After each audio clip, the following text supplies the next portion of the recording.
We found ourselves on the island asking a question that people there had never asked. Why do we fish? Free from the reliance on seafood that bound the locals, we'd arrived on the atoll as the first tourists the place had ever seen.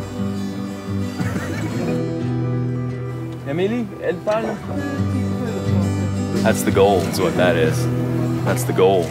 We'd come around the world to fulfill a long-time promise that Brady had made both to himself and the people of the Tuamatus, that he would return. He'd come as a young man, a missionary, and had traveled around French Polynesia forming lasting bonds with the people of the islands. Unfamiliar with any local language upon his arrival, Brady committed to learning not only French, but the native tongue of Tahitian, cementing his ability to connect with the Polynesians.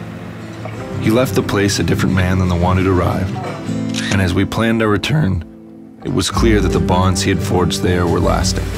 15 years from when he left the South Pacific, we could tell the place had never been far from his mind.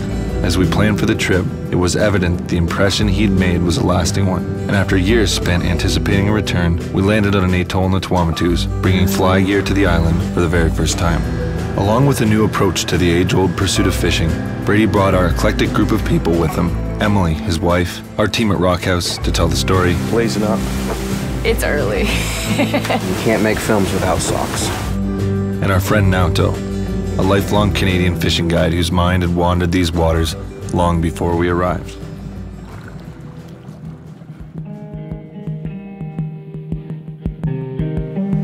Cast it straight up. Go on, cast it. Rip it out there.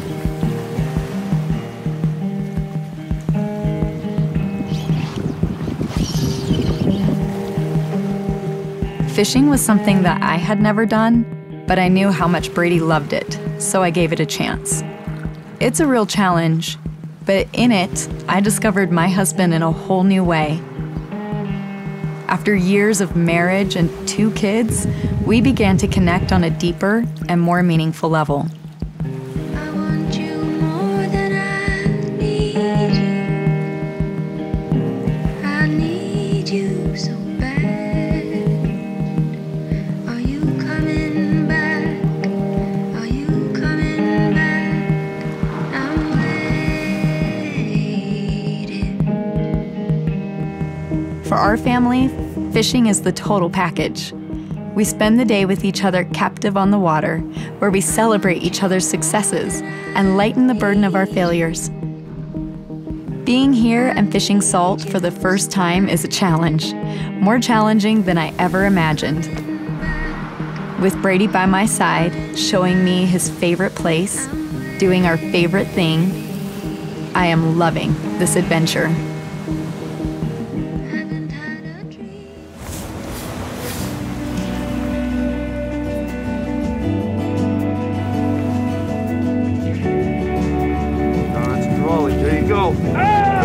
We were getting our butts kicked. Stories of willing bluefin and hook-snapping triggerfish echoed in our heads as we watched fish after fish refuse our offerings. I haven't made turn once. He looked at that and just flew. Maybe it's me, maybe it's the fly. This will help break it down for us.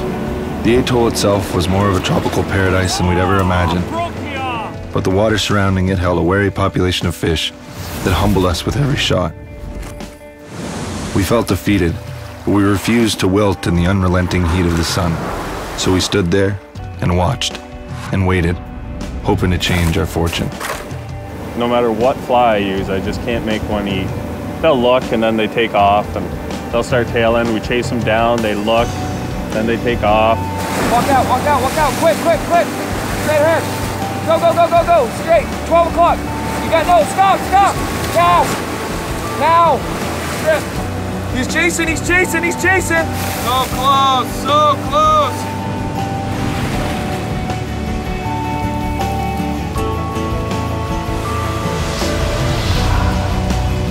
That was amazing. They both flew up on it like half a dozen times. Already got 100 yards of backing on me. I can see fly line again. 50 yards to backing, or to fly line now.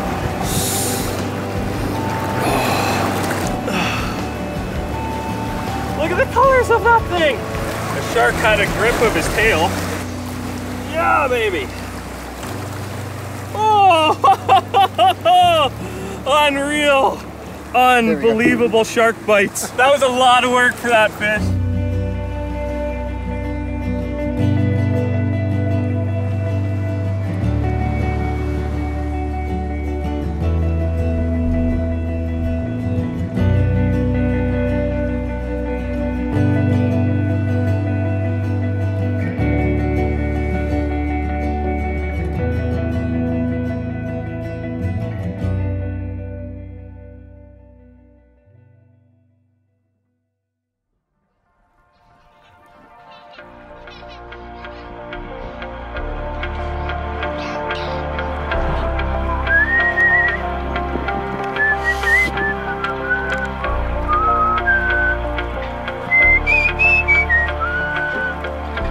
Getting to know the people in the Tuamotu Islands is fascinating. This culture truly lives and thrives on everything ocean. Knowledge is passed down through the generations, creating a deep connection and understanding of the fish, the tides, the weather, and even the night stars for nautical navigation. While times have changed and technologies have transformed cultures around the world, the way of life for my friends here has remained much the same. Consuming fish isn't a choice they make, it's how they survive. A key part of their ability to thrive for so many years in such a remote corner of the South Pacific. They fish, they eat, and they enjoy life in one of the most beautiful parts of the planet. The people here rely on fish as their main food source, and due to heavy fishing pressure, the fish are experts at evading them. Without spears, nets, or gear, we were up against the odds with the fish of the island. We spent long days on the water with limited success, but the island and our friends rallied around us. Paishide, Trevally, we had to find a way.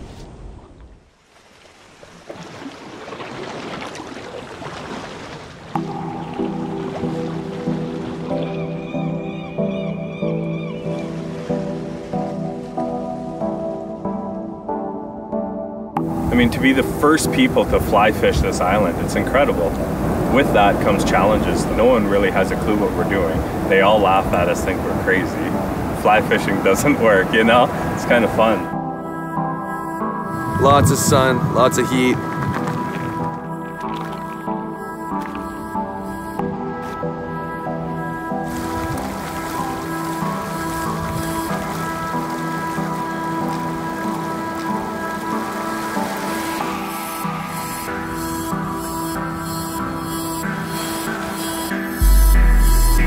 There you go! Yeah, buddy!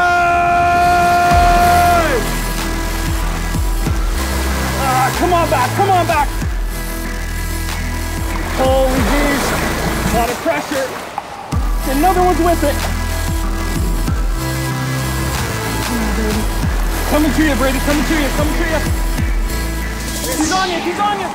Yeah, baby! Go! Yeah, underneath, underneath! Woo! Yeah.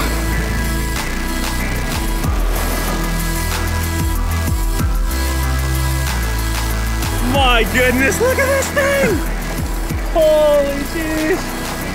Did you reel him clear? Wow!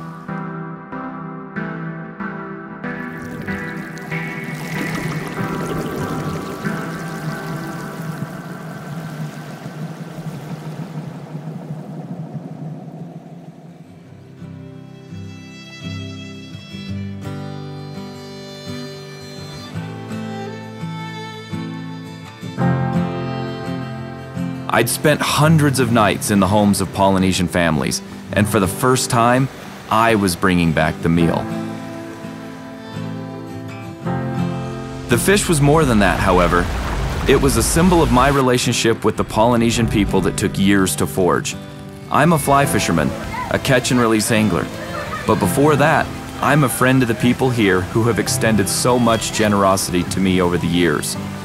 I was a part of their culture, on their waters and in their homes.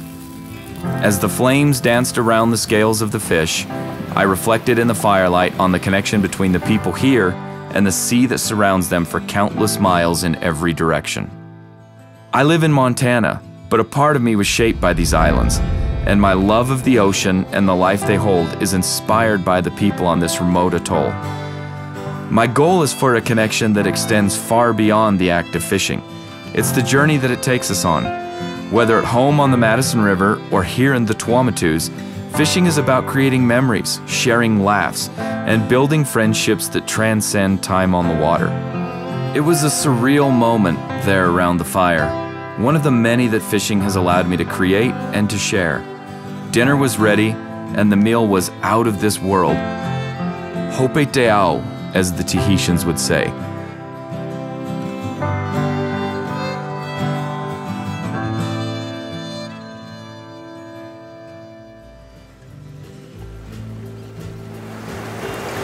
Well, I still can't figure out how to make a trigger each. So I'm gonna go down to 20 pound. Tied up this quick little crab fly last night. Maybe they'll play along today. We're running out of time a little bit. No shortage of shots at them. Today is the day though.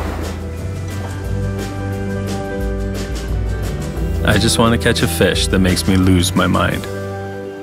I'm a calm guy. I spend upwards of 200 days a year in the water, and I'm around fish every one of those days. I love fishing, but it's my job, and for years I've struggled to stoke the passion I feel with a rod in hand.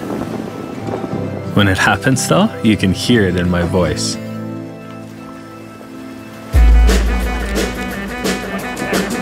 That might be him. Come on, man, trigger. It is. It is. It is. Woo-hoo-hoo!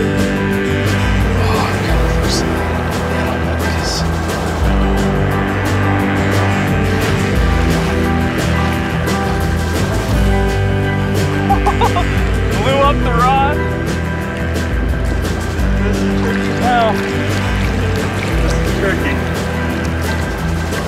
That rod is blowing up.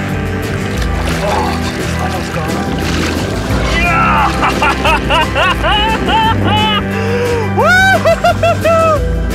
Look at that thing! Oh man, that's amazing! Yeah! Unreal. Wow. Well. At this point in my life, there's one thing that guides me and my time with the fly rod. The harder it is, the happier I am. Arriving here in the South Pacific at an unknown fishery with a week to solve it, I knew what had to be done. Fish, learn, and refuse to give up.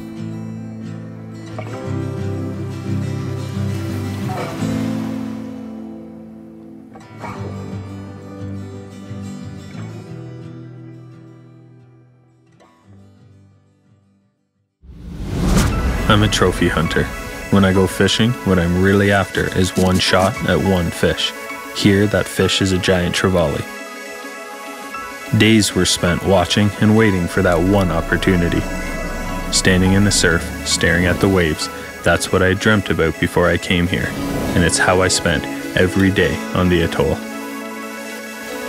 As the days on the island passed, we combined what we learned from the locals with our own findings to give us the best chance to succeed. Our window was short. There was a dangerous swell in the water, so our challenge was to balance the risk of the waves with the potential reward of the king of saltwater fish.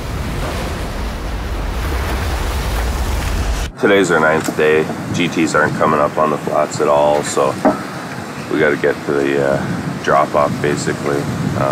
Low tides are only shot. The surf's so big that it's just too dangerous to get to the edge at any other times. Gonna give it hell, see what happens.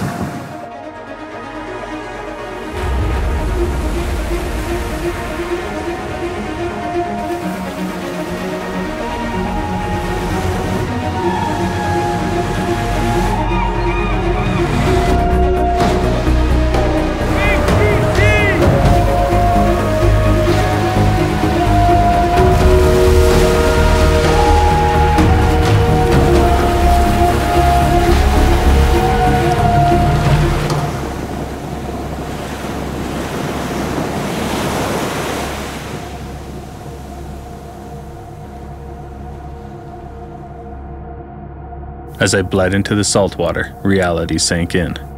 There in the waves, I'd seen the fish I came here for. Just as the opportunity appeared, the sea washed it away.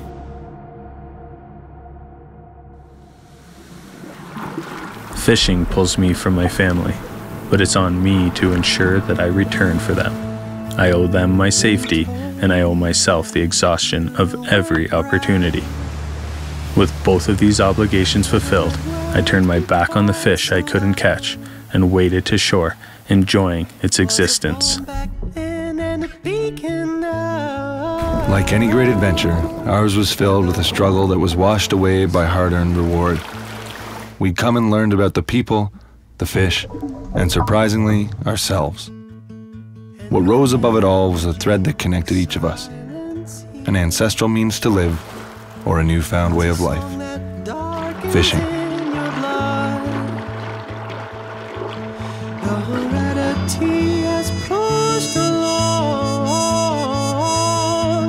Now I'm managing that silent song. The weather report today, it's a low of 80, high of 85. It'll feel like 130. The wind will blow exactly from the east, but somehow still be hot. Water, same temperature as the air. Rain, same temperature as the air. You'll notice a sharp increase in UV radiation stemming from extreme to unbelievably undocumentable. No, this is a family film here. Have some class, you savage beast. You ever seen Gilligan's Island? Maybe. It's based on this future story. And pop it. Ooh. Black light carp.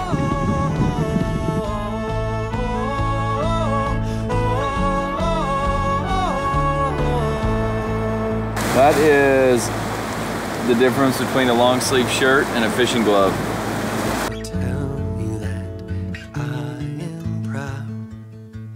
Dude, it's old Goggle Johnson. GT Padua guy. Living life. Don't forget the apple.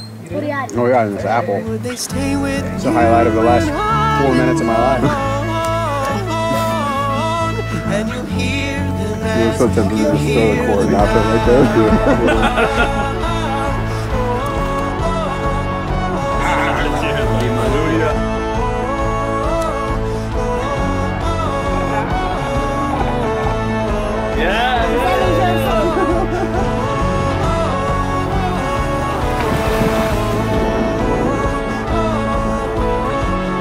Double leg stretch.